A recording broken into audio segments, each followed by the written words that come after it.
Então vamos dar continuação ao nosso estudo.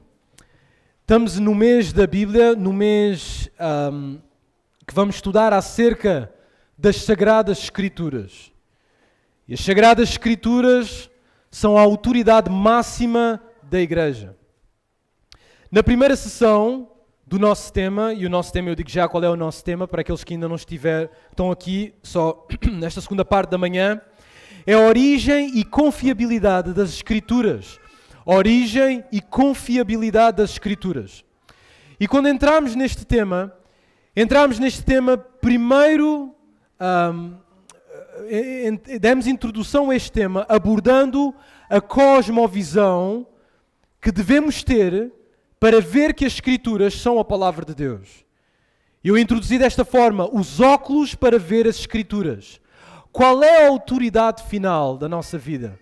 Como é que eu sei que a Palavra de Deus é a Palavra de Deus? E nós sabemos que a Palavra de Deus é a Palavra de Deus porque a Palavra de Deus diz ser a Palavra de Deus. E nós mencionámos isto como um argumento circular. E demos o exemplo dos cientistas. Os cientistas também usam este argumento circular.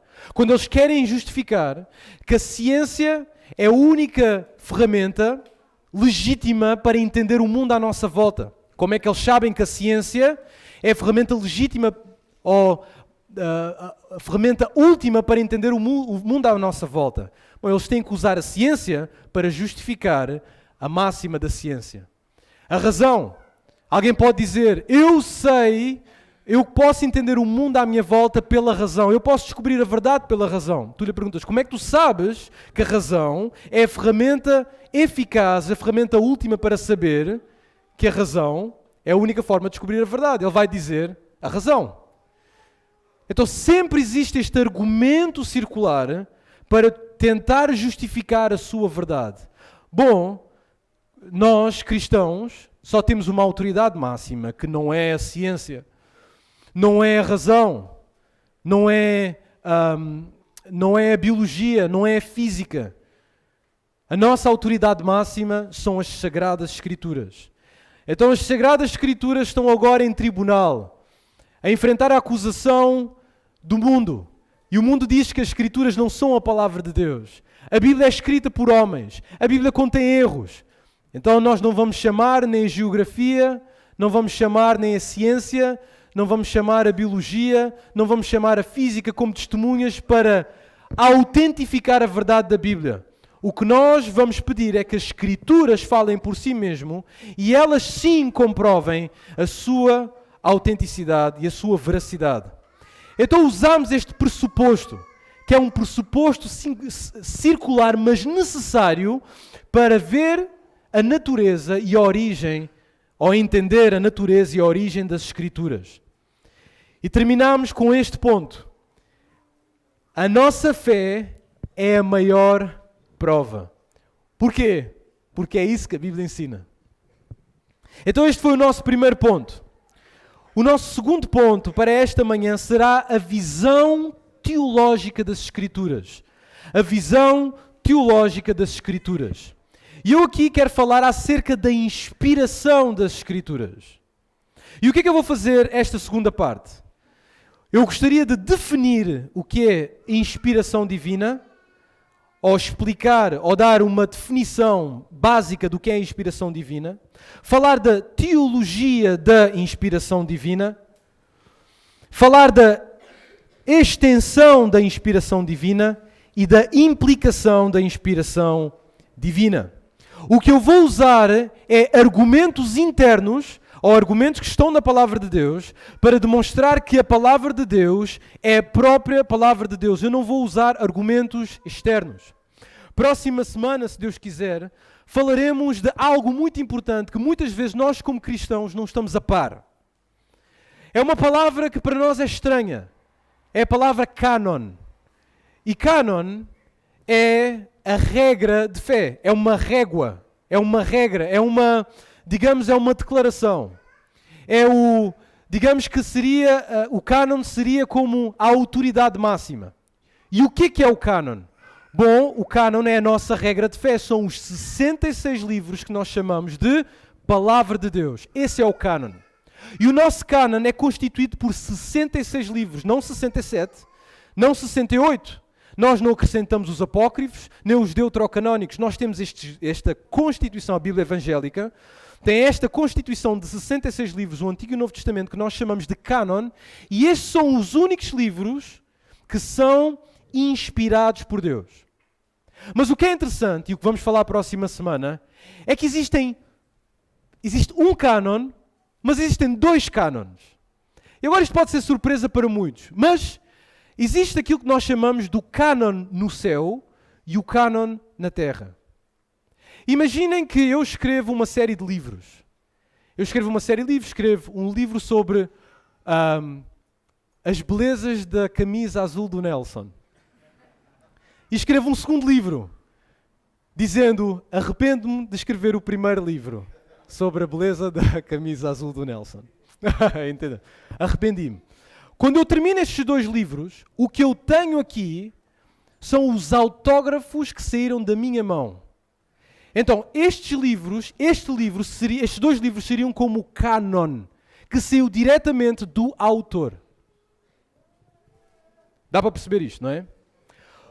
Se existe depois cópias dos livros, este provavelmente seria o segundo cânon.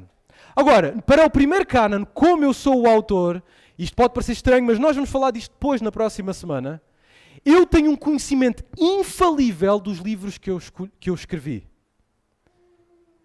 Agora, o que é que isto quer dizer, ou o que é que isto implica para Deus? Deus é o autor da sua palavra. Significa que Deus tem um conhecimento infalível dos livros que pertencem ao cânon. Agora, nós não somos Deus e nós não temos um conhecimento infalível. Por isso é que no quarto século é que a Igreja conseguiu perceber quais eram os livros inspirados que pertenciam ao cânon. Mas não quer dizer que só tivemos os 66 livros no quarto século da era cristã. Não. Significa que quando os livros já foram escritos, nós já tínhamos os livros. Só depois levou algum tempo para a Igreja reconhecer a inspiração desses livros. E nós vamos falar isso na próxima semana. E vamos falar de alguns problemas que alguns céticos e algumas pessoas que não acreditam na Bíblia atacam a nossa palavra de Deus. Eu mencionei a história de um amigo meu que deixou a fé nas Escrituras por causa de um erudito das Escrituras que abandonou a fé. E ele tem várias palestras no YouTube. E este homem foi crucial para este amigo meu abandonar a sua fé naquilo que nós chamamos inerrância das Escrituras, que a Bíblia não tem erros. Este homem chama-se Bart Ehrman. Agora, Bart Ehrman teve uma carreira brilhante na crítica textual. O que é a crítica textual? A crítica textual é a ciência que agarra em todos os manuscritos da Bíblia, porque nós já não temos os originais da Bíblia. O que nós temos é cópias e cópias, por exemplo, do manuscrito original de João. João escreveu o Evangelho, por causa da igreja ser perseguida e por causa dos materiais em que eram feitos os manuscritos, desapareceu, já não existe. Então o que nós temos é cópias de cópias de cópias e de cópias. Então a crítica textual, o trabalho deles é juntar todos os manuscritos que se pode encontrar e tentar chegar ao original que não existe. Então este é o trabalho dele, e é o trabalho de muitos crentes também, que creem na palavra de Deus como palavra de Deus e que são profissionais nesta ciência da crítica textual. Agora, este homem aposta toda a sua fé, porque ele entendeu que pela quantidade de manuscritos que existe, quanto mais manuscritos temos, mais variações textuais existem. O que é uma variação textual? Significa que um manuscrito pode diferenciar um do outro, às vezes em palavras, na estrutura do texto e às vezes em grandes porções do texto. No seu livro eu não consigo traduzir bem em português, mas é Misquoting Jesus, ou que nós não entendemos o que Jesus quis dizer, de Bart Ehrman, ele diz que existem dois problemas grandes no Novo Testamento, em dois textos. O primeiro é o texto de João, a grande história que todos nós conhecemos do Evangelho de João, que é a história da mulher adúltera que foi apanhada em adultério e foi apedrejada. Então existe um problema nesse texto, existe também, e ele, como crítico textual, estudioso dos manuscritos, ele diz que existe um problema também grave no final do livro de Marcos. Qual é que é o problema? O problema é que os eruditos chegaram à conclusão que a história da mulher adúltera não consta dos manuscritos originais. Então, o que eles querem dizer é que João não escreveu essa porção do texto. Então ele diz que por isso ele não pode crer na inerrância das Escrituras. Quanto ao final do livro de Marcos, existe uma porção no final do livro do Evangelho de Marcos que os críticos textuais creem que foi uma adição por algum escriba das cópias, das cópias, das cópias. Então depois deste meu amigo ouvir estas palestras, ele disse: se isto é assim, eu não posso crer na inerrância, na inspiração da palavra de Deus. Se nós tivermos tempo próxima semana, nós vamos tentar tratar esses assuntos. Mas por agora nós temos que partir com o pressuposto de que a Bíblia própria diz que é a palavra de Deus. E este é o nosso argumento. Então, gostaríamos de ver, é uma doutrina muito importante para nós. Isto não é uma pregação, é um estudo que nós estamos a fazer. Mas no estudo que nós estamos a fazer, nós temos que analisar uma doutrina fundamental para a doutrina, para o ensino das Escrituras. E essa é a inspiração das Escrituras. E aqui entramos no nosso próximo ponto, a visão teológica das Escrituras. O que é que as Escrituras, a palavra de Deus, diz de si mesma? Ora, se a Bíblia é a autoridade máxima para autentificar-se a si mesma, então, o que é que ela diz de si mesma? Bom, a Bíblia diz que ela mesma é resultado de inspiração divina. Agora, todos nós conhecemos a palavra inspiração, né? Todos os que estão casados sabem o que é a palavra inspiração. Quando eu olhei para ti, fiquei inspirado para escrever esta poesia. Todos nós sabemos isto no primeiro ano de casamento. Depois de 5 anos, é outro tipo de inspiração. Mas a Bíblia diz que é um livro inspirado. Mas está a falar do quê? De uma inspiração emocional? Que os autores contemplaram os grandes feitos de Moisés e sentiram inspiração poética para escrever o Novo Testamento? Ou outros textos? Não, não é isso que a Bíblia está a dizer. Mas nós, então, se não é isso que a Bíblia está a dizer, nós temos que dar uma definição do que é inspiração divina. O que é inspiração divina? Inspiração significa soprar para dentro. Soprar para dentro de. Eu gostaria de convidar a todos a levantarem a vossa mão, pode ser esquerda ou direita. Está bem? Metam à frente da vossa boca. Agora é difícil com as máscaras, é verdade, é verdade. Mas tentem com toda a força soprar para a vossa mão. Sentiram um bafo na vossa mão? Voltou para trás. Então, sentiram o ar que saiu de vós para a vossa mão. Bom, isso é a doutrina da inspiração. Agora, a Bíblia, as nossas Bíblias usam a palavra inspiração. Mas devia ser antes expiração. Expiração. Então, a doutrina da inspiração, que significa soprar para dentro, é o quê em particular? É a supervisão de Deus sobre os autores humanos da Bíblia. Que Deus está sobre os autores da Bíblia, por exemplo, João, Paulo, Pedro, e Ele supervisiona estes autores de modo a que registem sem erro as palavras de sua revelação ao homem nos manuscritos originais. Então, quando o apóstolo Paulo estava a escrever a carta de Romanos, Deus estava sobre o apóstolo Paulo a supervisionar aquilo que ele iria escrever, como escrever e o que escrever, para que não tivesse erros. Então, o que Paulo escreveu na sua carta original, no primeiro manuscrito, esse manuscrito é inspirado por Deus. Nós já vamos desenvolver isto mais à frente. Então, o que é inspirado? É o registro do conteúdo é que é inspirado. Reparem que aqui não é o homem que é inspirado, não é o apóstolo Paulo, não é o apóstolo João, mas sim os seus escritos, autógrafos, manuscritos, as suas cartas, isso é inspirado. Portanto, a doutrina da inspiração pressupõe algo muito importante que tem a ver com o nosso tema. Pressupõe a origem e a natureza das Escrituras. Porque se Deus é que supervisionou aquilo que eles deveriam escrever, como escrever e o que escrever, então significa que a origem das Escrituras estão em quem? Em Deus, no próprio Deus. Existem dois textos clássicos das Escrituras, e agora eu repito mais uma vez, estamos a argumentar das Escrituras para provar que as Escrituras são a palavra de Deus.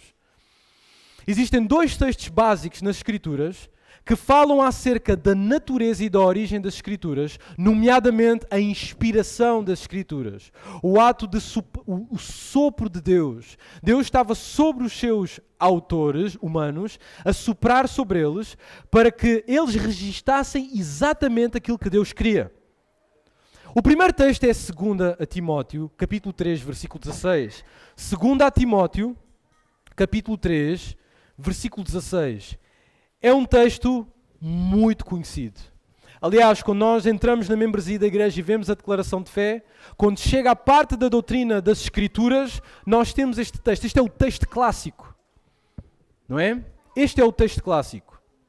Como é que os jovens da nossa igreja, que enfrentam os professores da sua escola, que por muitos deles não acreditam em Deus nem a Bíblia, como é que eles podem defender que a Bíblia é a palavra de Deus? Então eles podem abrir no texto de 2 a Timóteo, capítulo 13, versículo 16, e dizer: eu acredito que a Bíblia é a palavra de Deus, porque 2 a Timóteo 3,16 diz que toda a Escritura é inspirada por Deus. Toda a Escritura é inspirada por Deus. É interessante o capítulo 3 de 2 a Timóteo, porque o apóstolo Paulo expõe os falsos mestres nos primeiros versículos. E ele diz que os últimos dias estará repleto de falsos mestres. Ele faz uma descrição desses falsos mestres, diz que são atrevidos, são enfatuados, são mais amigos dos prazeres do que amigos de Deus. E eles infiltram-se na igreja, têm a tendência de levar as mulheres mais sensíveis, ignorantes da palavra de Deus, ignorantes da vontade de Deus, levam cativas, porque elas são levadas pelas suas paixões, e são mulheres que têm tanto conhecimento, mas realmente não conhecem a verdade. E estes homens são tal e qual como estes homens que tiveram com Moisés, que resistiram à verdade.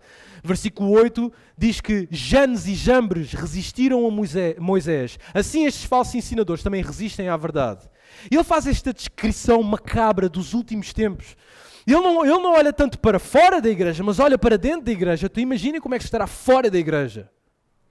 No entanto, ele olha para Timóteo, depois de olhar para os falsos mestres, e diz: Timóteo, tu não podes ser assim.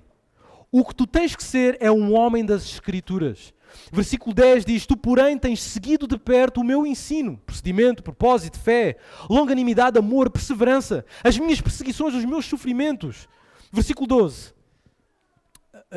Ainda no versículo 11. E tens visto também as variadas perseguições que tenho suportado. De todas, entretanto, me livrou o Senhor. Versículo 12.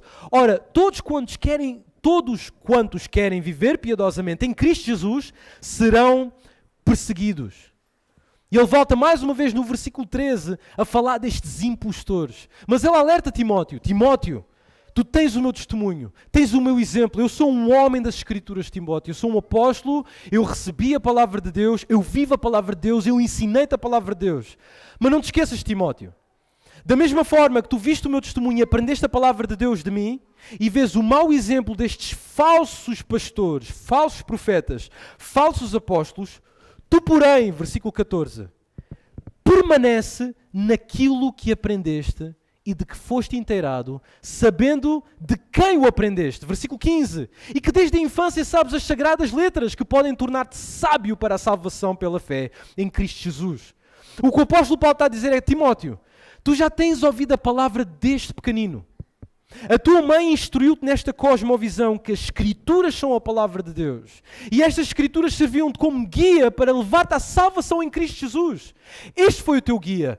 Esta foi a tua luz. Este foi o teu farol que te levou a conhecer o Senhor Jesus quando eu te preguei o Evangelho.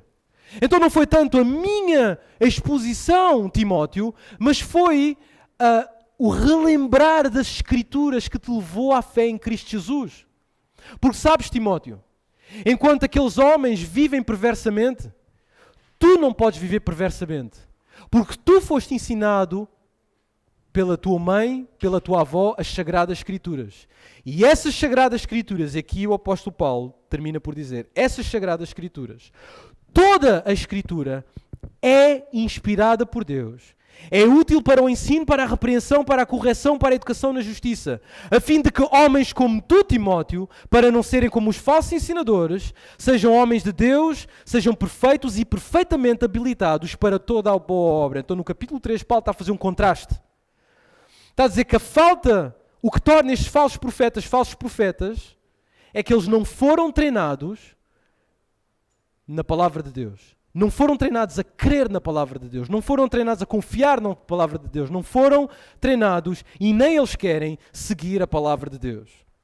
Então, neste contexto, nós temos aqui esta maravilhosa máxima que nos diz o que é a palavra de Deus. E diz que a palavra de Deus é inspirada por Deus. O texto ensina que toda a Escritura é o quê? É soprada por Deus. Soprada por Deus. Agora, o apóstolo Paulo, especificamente no contexto, ele não está a falar do Novo Testamento. Porque Paulo está a viver no momento do Novo Testamento. O que Paulo está a falar é do Antigo Testamento. Agora, eu argumentaria desta forma. O apóstolo Paulo está a falar do Antigo Testamento especificamente. Mas para que a sua afirmação seja válida e seja uma autoridade máxima, então o que Paulo tem que estar a dar é uma escritura infalível, ou tem que estar a dar o oráculo de Deus ou a palavra de Deus para confirmar, sem sombra de dúvidas, que o Antigo Testamento é a palavra de Deus. Por isso, o Novo Testamento também é a palavra de Deus. Este é um dos argumentos. Então, a palavra de Deus é inspirada por Deus, é soprada por Deus.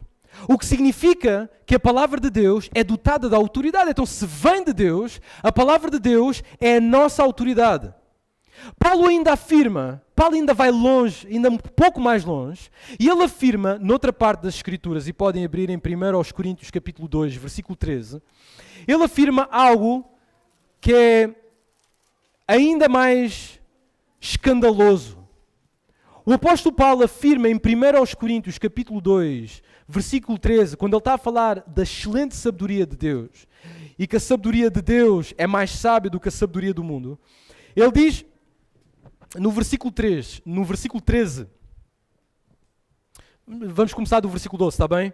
Ora, nós não temos recebido o Espírito do mundo, e sim o Espírito que vem de Deus, para que conheçamos o que por Deus nos foi dado gratuitamente. Disto também falamos, não em palavras ensinadas pela sabedoria humana, não vem por cogitação humana, não vem por filosofia humana, mas, versículo 13, ensinadas pelo Espírito, conferindo coisas espirituais com espirituais. O que Paulo está a dizer é que a sua mensagem é verbalizada pelo Espírito Santo. Quando ele diz aqui, exatamente, que ele não tem palavras ensinadas pela sabedoria humana, o que ele está a dizer é que se aquilo que eu escrevi não veio pela sabedoria humana, então veio por outra sabedoria, veio pela sabedoria de Deus, por isso, cada palavra da Bíblia é inspirada por Deus. Então este é o primeiro texto clássico da inspiração das Escrituras. E aqui o que estamos a falar é o que é inspirado, o que tem a supervisão divina para que não tenha erros, são os manuscritos originais e não o homem. No entanto, a Bíblia não fica por aqui. Este é o primeiro texto clássico, mas a Bíblia também tem outro texto muito importante que fala ou que reforça a doutrina da inspiração. E este é a 2 de Pedro, capítulo 2, versículo 21. 2 de Pedro, capítulo 2, versículo 21. Então, neste segundo texto que nós temos aqui, neste segundo texto, vemos a declaração que as Escrituras não são de origem humana. As Escrituras não são de origem humana. O apóstolo Pedro diz o seguinte, 2 de Pedro capítulo 1, versículo 21. o apóstolo Pedro diz o seguinte: porque nunca jamais qualquer profecia foi dada por vontade humana. Quer dizer, todos aqueles profetas do Antigo Testamento não escreveram porque eles levantaram um dia de manhã e disseram: vou escrever algo acerca de Deus. Não, não foi isso. Eles não escreveram pela sua própria vontade. Entretanto, homens, e tem aqui entre parênteses reto, e sempre quando vocês veem na vossa Bíblia, isto é uma parte, parênteses reto, é porque há uma variação de manuscritos. Há manuscritos que aparecem esta palavra e há outros que não aparecem. Então, homens santos falaram da parte de Deus, movidos pelo Espírito Santo. Então o que é que ele está a dizer aqui? Está a dizer que os homens são inspirados por Deus, são homens que têm de certa forma a supervisão de Deus, que eles não podem errar, não está a dizer isso.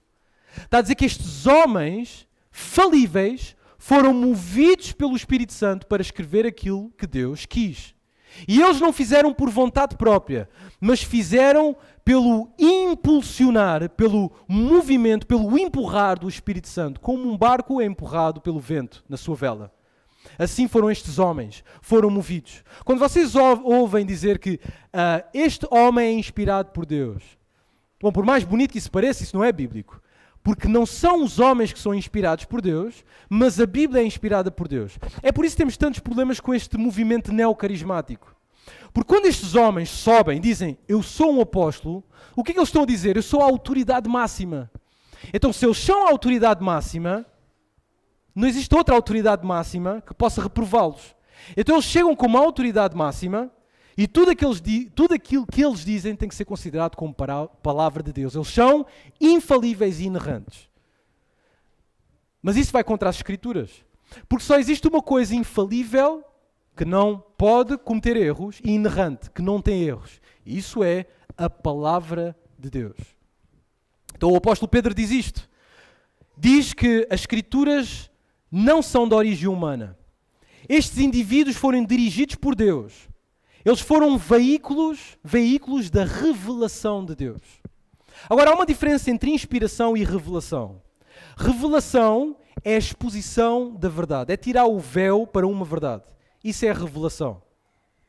Se vocês tirassem a vossa máscara, eu ia ter uma revelação, boa ou má, de todo o vosso rosto. Isso é revelação, é desvendar. Inspiração não é desvendar. Inspiração, se revelação é revelar a verdade, revelação é revelar a verdade, expor a verdade, inspiração é conservar essa verdade. É manter essa verdade como ela é, conservá-la. Então isso é a inspiração. Então estes homens foram veículos da revelação de Deus. Vejam comigo Hebreus capítulo 1, versículo 1, onde o autor fala um pouco desta doutrina da revelação ao longo da palavra de Deus. Ele explica-nos como é que nós temos acesso à revelação de Deus, como é que a revelação de Deus demonstrar a sua privacidade, Deus tirar o véu, baixar a sua máscara, aconteceu ao longo das Escrituras. Diz assim no capítulo 1 de Hebreus, versículo 1, havendo Deus outrora falado muitas vezes e de muitas maneiras aos pais pelos profetas, nestes últimos dias nos falou pelo Filho, a quem constituiu o herdeiro de todas as coisas, pelo qual também fez o universo. Então aqui temos a explicação da revelação, que Deus foi usando profetas, Ele foi usando estes homens de Deus, Ele foi usando estes anjos e usou o seu herdeiro para revelar a sua verdade. Não só isso, mas também vemos aqui em 1 de Pedro, abram comigo em 1 de Pedro, capítulo 1, versículo 11. 1 de Pedro, capítulo 1, versículo 11. Falando destes homens que tentaram, quando escreviam a palavra de Deus, eles tentavam, esforçavam-se para entender o que eles estavam a escrever. Porque nem sempre eles entendiam a revelação que eles tinham de Deus. Por exemplo, no versículo 10 diz, foi a respeito desta salvação que os profetas indagaram, inquiriram, os quais, aqui está, profetizaram acerca da graça a vós outros destinada, a nós, que agora vivemos pós-ressurreição de Cristo. Versículo 11. Investigando atentamente qual a ocasião ou quais as circunstâncias oportunas indicadas pelo Espírito de Cristo, que neles estava, ao dar de antemão testemunho sobre os sofrimentos referentes a Cristo e sobre as glórias que os seguiriam. Então eles estavam a tentar perceber o que eles estavam a escrever. Estas profecias que eles colocavam nos rolos ou nos papiros, eles tentavam perceber como é que isto funciona. Imaginem, eles estão a escrever acerca do Salmo, Isaías está a escrever acerca do... está a escrever o capítulo 53, não tinha capítulos naquele tempo, mas está a escrever o capítulo 53 de Isaías. Isaías está a escrever o capítulo 53 de Isaías. E ele está a falar deste cordeiro e desta figura. E ele sabe que aquilo é uma profecia, mas ele está a tentar perceber quem é aquele indivíduo, que ele não está a conseguir entender. Então, nem sempre os profetas entenderam aquilo que eles estavam a escrever, mas isto não significa que eles não estavam a escrever revelação e algo inspirado da parte de Deus. Então sabemos claramente que a revelação e a inspiração são um ato da soberana ação de Deus. Por isso podemos dizer, se as Escrituras não têm a origem no homem, têm a origem em quem? Tem a origem no próprio Deus. E vamos ver alguns textos bíblicos que comprovam isto. Está bem? Vamos ver alguns textos bíblicos. Vamos começar no Monte Sinai. Em Êxodo capítulo 32, versículo 16... Êxodo, capítulo 32, versículo 16, Moisés fala desta experiência de quando desceu com os 10 mandamentos. Êxodo, capítulo 32, versículo 16, e diz o seguinte, a palavra de Deus. Êxodo, capítulo 32, versículo 16. As tábuas eram obra de Deus. Também a escritura era a mesma escritura de Deus, esculpida nas tábuas. Então, quem escreveu diretamente nas tábuas? Houve algum elemento, digamos, mediador entre Deus e as tábuas? Não, Deus escreveu diretamente nas tábuas. Não só aí, mas também aqui vemos claramente que a palavra de Deus e os 10 mandamentos e os 5 livros, primeiros 5 livros da Bíblia são da autoria divina, mas também Romanos capítulo 1, quando fala da promessa do Evangelho, diz que este Evangelho é de Deus. Romanos capítulo 1, versículo 1 até o versículo 2. Por isso, eu não gosto quando dizem, isto é a minha opinião pessoal, eu não gosto quando dizem que o Antigo Testamento não previa o Evangelho. Porque claramente o apóstolo Paulo, nesta carta, quando ele faz uma exposição teológica acerca do Evangelho, ele diz, logo no início, Paulo serve do Senhor Jesus Cristo, chamado para ser apóstolo, separado para o Evangelho de quem? Do próprio Deus, o qual foi por Deus outrora prometido por intermédio dos seus profetas nas Sagradas Escrituras. E o apóstolo Paulo certamente está a falar do Antigo Testamento. E está a falar que estas Sagradas Escrituras, ou esta promessa do Evangelho, já tinha sido prevista nas Sagradas Escrituras. Podemos ver mais textos. Deixem-me mostrar este texto claro, no Salmo 119, versículo 72. É um texto que fala mesmo claramente da origem da palavra de Deus. Salmo 119, versículo 72.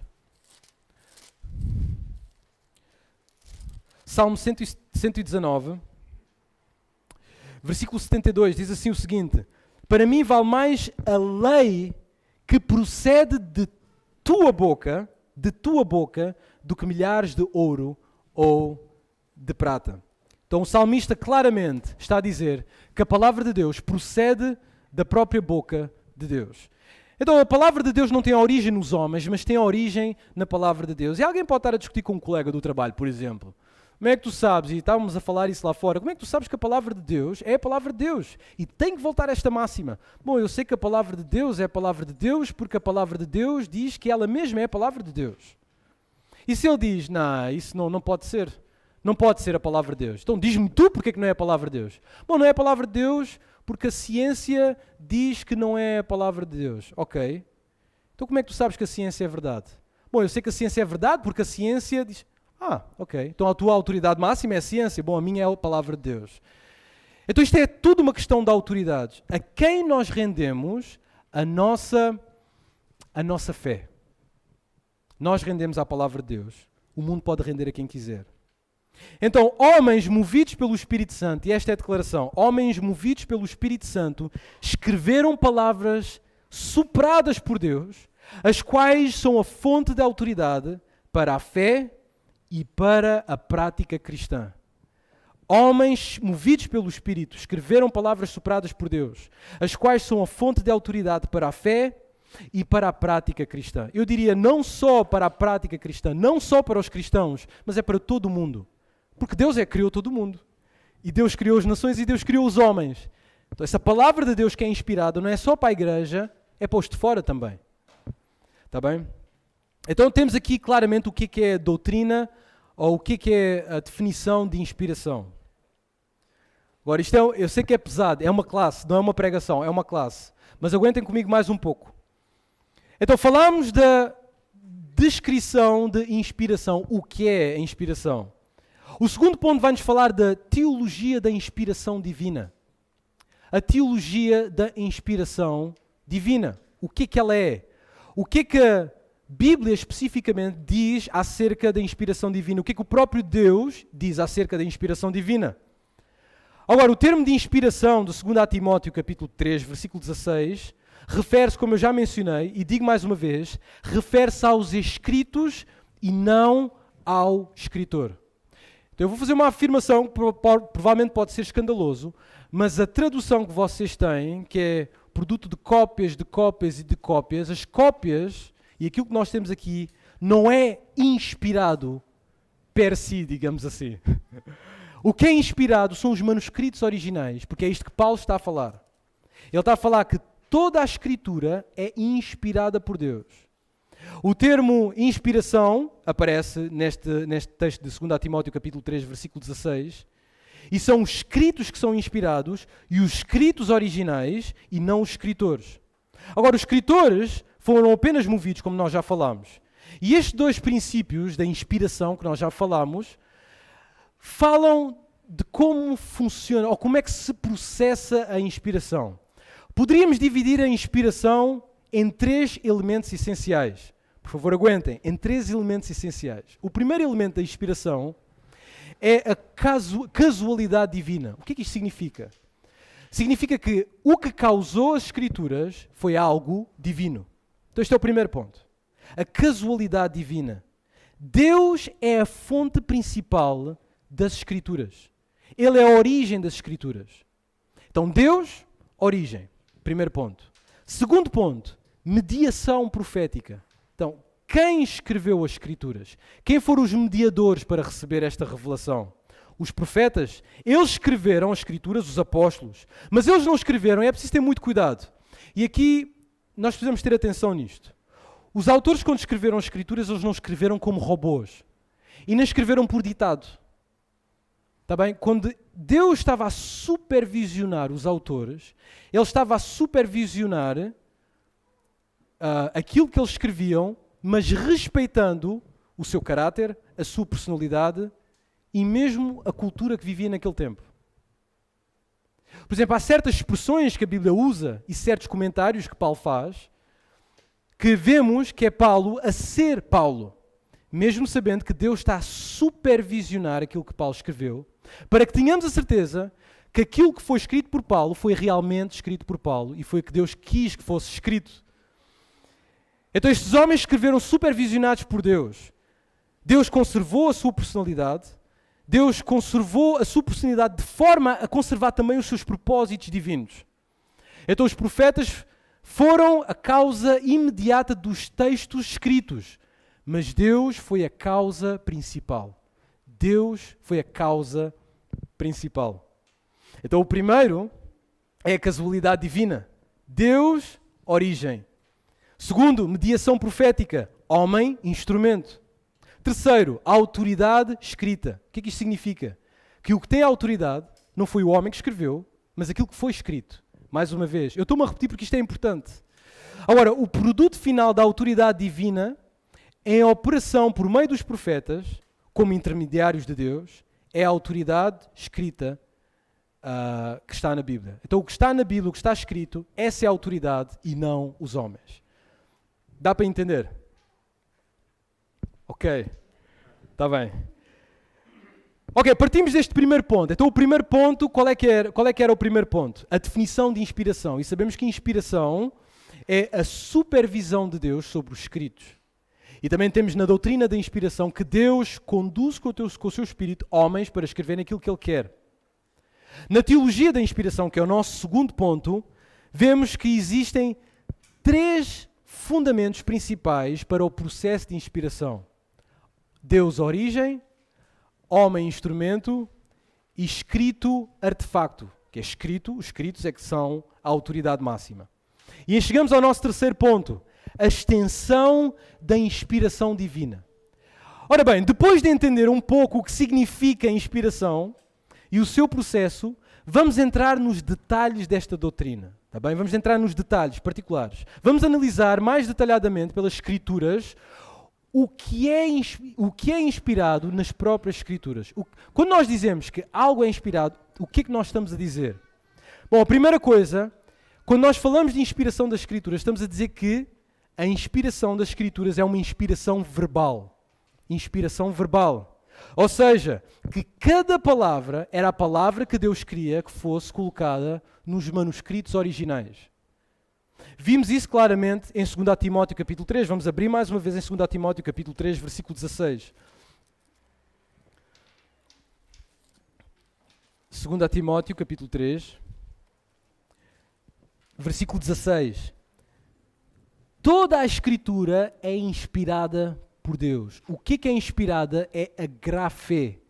Este que é no original, grafé. O texto é inspirado. O que é inspirado é o texto em si. Cada palavra, o que faz o texto é a gramática, são as palavras. Isto faz o texto. É por isso que quando o pastor Mário leva bastante tempo a pregar um livro, é porque ele acredita aquilo que a Bíblia acredita, que cada palavra é inspirada. E cada palavra faz uma sentença. Cada sentença faz um parágrafo. Cada parágrafo faz um texto. E isto é tudo inspirado por Deus. O Antigo Testamento revela essa verdade. Êxodo capítulo 24, versículo 4. Êxodo capítulo 24, versículo 4. Diz o seguinte. Êxodo 24, versículo 4. Moisés escreveu todas as palavras do Senhor. Repararam? Todas as palavras do Senhor. Moisés não escreveu as ideias do Senhor. Moisés não escreveu as intenções do Senhor. Moisés escreveu as palavras do Senhor. Então estamos a falar daqui de frases objetivas. Moisés escreveu isso do Senhor. Moisés escreveu as palavras do Senhor e todos os estatutos. Então todo o povo respondeu a uma só voz. Tudo o que falou o Senhor, o faremos. Então sempre na Bíblia existe esta interligação entre o falar de Deus e o escrever do profeta. E muitas vezes no livro de Isaías, no livro de Jeremias, Deus acusa Israel do seguinte. Diz, vocês invalidaram os meus estatutos e não deram ouvidos à minha voz. O que é que Deus está a dizer? Está a dizer a mesma coisa. Que invalidar os estatutos, invalidar aquilo que está escrito e não ouvir a voz de Deus é a mesma coisa. É exatamente a mesma coisa. Outro texto importante, Isaías capítulo 30, versículo 8. Isaías 30, 8, temos que ir rápido. O tempo está contra mim.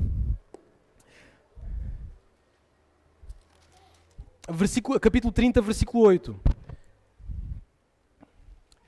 Esta é uma acusação contra Judá das alianças que eles querem fazer com o Egito para subsistirem ao ataque assírio. E Deus faz uma forte condenação nos primeiros versículos, de 1 a 7. Depois diz o seguinte no versículo 8. Vai, pois, escreve isso numa tabuinha perante eles. Escreve-o num livro, para que fique registado para os dias vindouros, para sempre, perpetuamente. Então vemos aqui que Deus quer toda a sua palavra escrita. Deus supervisiona todas as palavras. Agora, isto é o Antigo Testamento. E o que é que diz o Novo Testamento?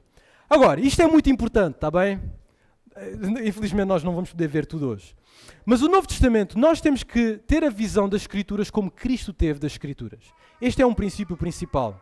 Porque as Escrituras, a palavra de Deus e Cristo são muito semelhantes. No primeiro capítulo de João, como é que é chamado o Senhor Jesus Cristo? A palavra, o verbo. Alguns até dizem a lógica. Mas o que está aqui a falar é da palavra. Está a falar aqui da expressão de Deus, a expressão coerente de Deus. E esta expressão, esta palavra de Deus, se fez quê? Carne.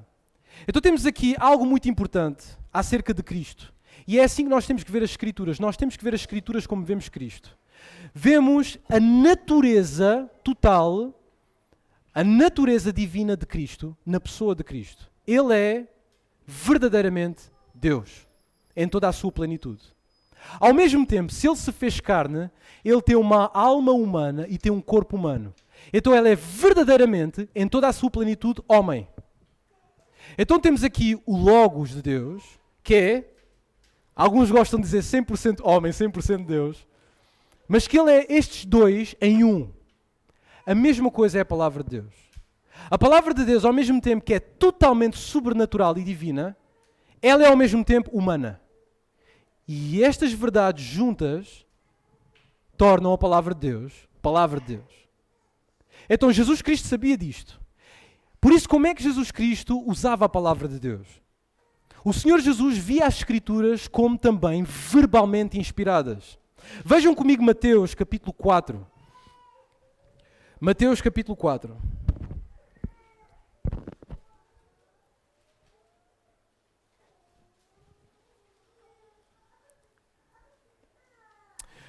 Muito bem, Mateus capítulo 4, versículo 4.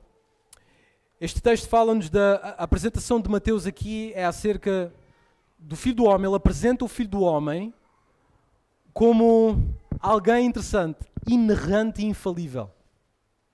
Exatamente as mesmas características que a palavra de Deus tem. Agora, Jesus Cristo, para lutar contra Satanás, ele usa a própria palavra de Deus. Vejam como é que ele se expressa para com Satanás no versículo 4. Porque Satanás coloca-lhe uma tentação, né? Ele pede para que ele transforme as pedras em pães, porque Jesus Cristo estava 40 dias em jejum. Já tentaste isso? 40 dias de jejum. Cientistas dizem que se tu ficares 40 dias sem comer nada, o teu hálito fica como um hálito de bebê. Então, tem que passar 40 dias sem comer. Então, o versículo 4, Jesus Cristo está a responder a uma tentação do próprio Satanás. E Jesus Cristo podia agarrar na sua própria autoridade, como ele é filho de Deus, mas não. Não se esqueçam, Jesus Cristo é um homem. Então ele está a usar a autoridade das Escrituras para responder a Satanás, e ele responde desta forma. Não, Jesus, porém, respondeu, está escrito. Assim começa, isto é importante. Satanás, está escrito. Na grafê está assim. Não só de pão viverá o homem, mas de toda a palavra que procede da boca de Deus. Além de estar escrito, assim na palavra Satanás, o que está escrito diz para que o homem viva de toda a palavra daquilo que está escrito. Então Jesus Cristo tinha uma visão alta das Escrituras. Então tu não queres olhar para as Escrituras de forma menor que Cristo olhava para as Escrituras. Tu queres abraçar as Escrituras, e eu também quero, como o próprio Jesus Cristo abraçava as Escrituras. Não só isso, mas Jesus Cristo diz mais à frente, depois no versículo 7, respondeu-lhe Jesus, também está escrito, não tentarás o Senhor teu Deus. Ele está a usar texto de Deuteronômio, ele está a ir ao Antigo Testamento, palavra por palavra, para defender-se do ataque de Satanás. O que demonstra que Jesus Cristo, como Filho de Deus, inerrante e infalível, perfeito, totalmente Deus e totalmente homem, ele tinha uma visão sublime das Escrituras. Se perguntássemos ao Senhor Jesus Cristo, porquê que estás-te a defender de Satanás pelas Escrituras? Bom, porque as Escrituras ensinam que eu devo me defender do inimigo pelas Escrituras. Então é esta visão circular que Jesus tem. E nós temos que ter esta visão bíblica, que é uma visão circular também. Capítulo 5, versículo 18. Vejam só no sermão do Senhor Jesus. Porque em verdade vos digo, até que o céu e a terra passem, nem um i ou um til jamais passará da lei, até que tudo se cumpra. Vejam só a visão do Senhor Jesus Cristo. Até uma letra e um til. Isto não muda, porque é a palavra de Deus. E isto é tão importante para Deus, é importante para mim e deve ser importante para todos nós. Vamos ver um último texto, está bem? Lucas capítulo 27, versículo 44. Agora, Lucas capítulo 27 versículo 40, Lucas 27, 44, se eu estou bem, acho que é Lucas 24, desculpem, peço perdão. Lucas capítulo 24.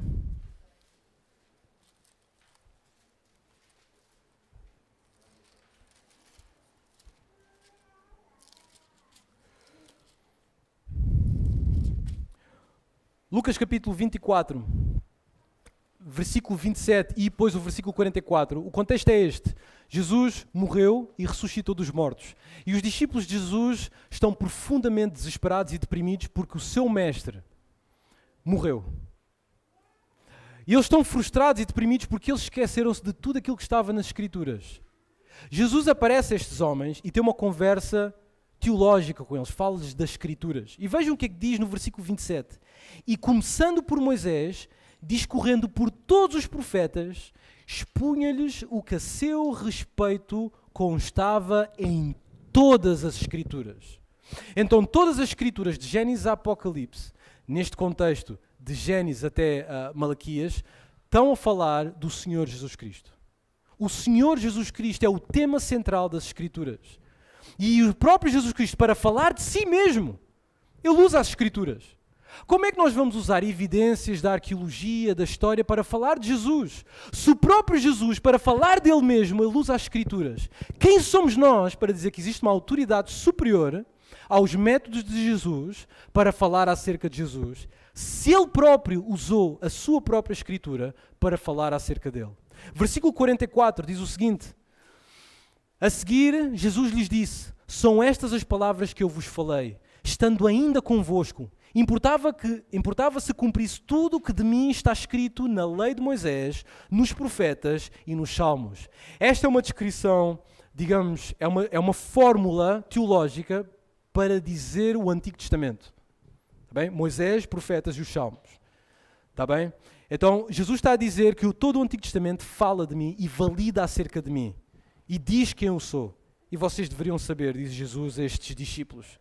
Então a própria Bíblia diz que suas palavras vieram da parte de Deus. E Jesus Cristo via as Sagradas Escrituras como vindas do próprio Deus. Então neste último minuto que eu tenho, eu vou só passar de alto os últimos pontos, está bem? Falando sobre inspiração, estamos a falar da extensão da inspiração. Sabemos que a inspiração é verbal. Vai à palavra, à letra, ao til. Sabemos que a inspiração também é plena. O que é que isto significa? Que todas as partes da Bíblia são inspiradas por Deus. A Bíblia no seu todo é inspirada por Deus, porque é assim que diz o texto de 2 Timóteo, capítulo 3, versículo 16. Toda a Escritura é divinamente inspirada.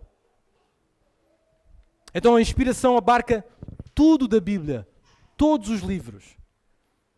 Então a inspiração é plena, a inspiração é verbal, a inspiração é plena. E a inspiração atribui a autoridade. Nós não vamos ver os textos, mas só para dizer o seguinte: se foi Deus que inspirou, e Deus é a autoridade, e Deus é santo, e Deus é puro, e Deus é perfeito, e Deus não erra, nem pode errar, nem pode mentir, então a conclusão é lógica. Ele deu umas escrituras que são equivalentes à sua natureza.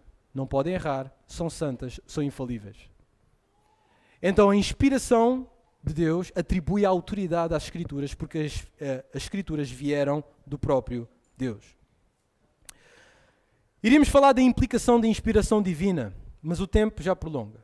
Não vamos falar nisto, está bem? Mas deixem-me dizer o seguinte só. A inspiração, e é este tema que vamos falar para a próxima semana, a inspiração pressupõe inerrância. Agora esta é a conclusão lógica. Se Deus inspirou, revelou a sua palavra, inspirou a sua palavra, conservou para que os autores escrevessem exatamente aquilo que ele quis e conservou estes escritos de erro, então significa, conclusão lógica, que a Bíblia não tem erros. Sabem, para saber se a palavra de Deus é a palavra de Deus, isto é um argumento teológico. Nós não estamos a olhar para evidências externas, porque não existe evidência neste mundo que possa provar que a palavra de Deus é a palavra de Deus. Não existe.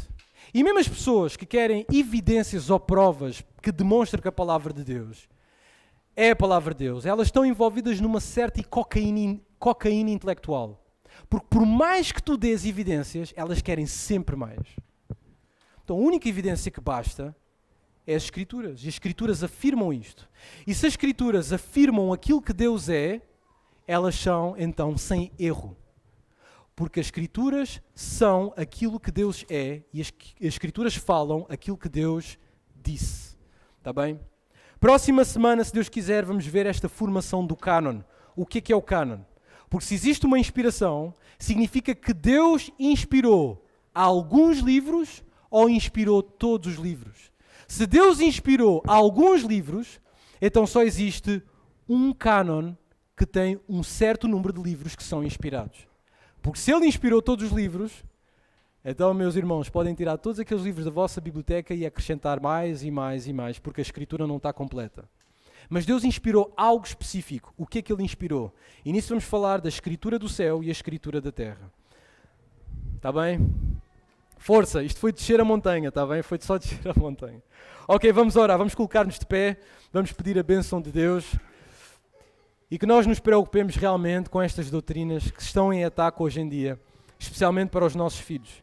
Senhor Deus, nós acreditamos na Tua palavra, ponto final. Se Tu assim o dizes, nós assim o cremos. Como certa pessoa disse que se a Tua palavra dissesse que o peixe é que teve 3 dias na barriga de Jonas, nós acreditaríamos também. Não há dúvida que a Tua palavra é inerrante porque ela vem de Ti. Senhor, nós sabemos que pela Tua palavra quem Tu és e sabemos pela Tua palavra quem nós somos. Nós não vemos o mundo, ó Senhor, nós não sabemos, nós não conhecemos o mundo pelo aquilo que o mundo nos diz, mas por aquilo que a Tua palavra nos diz.